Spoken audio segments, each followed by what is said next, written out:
Prince ఏడ్పించినప్పుడు నాకు బాధగా ఉన్న ఆ బురద వాసన నాకు సమస్యగానే అనిపించలేదు. ఎందుకంటే అది తనకి బాగా అలవాటైన ఇంటి వాసన కావచ్చు. కూలి పని చేస్తున్నా కూడా నాన్నగారికి ముఖ్యమైన పని ఇదే.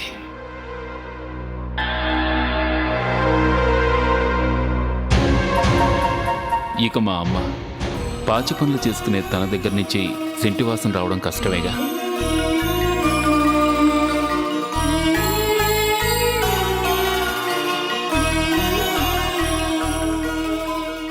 మధ్యాహ్నం భోజనం చేయడానికి మాత్రమే వస్తారు, చదువుకోవడానికి ఒక్కడో రాడు.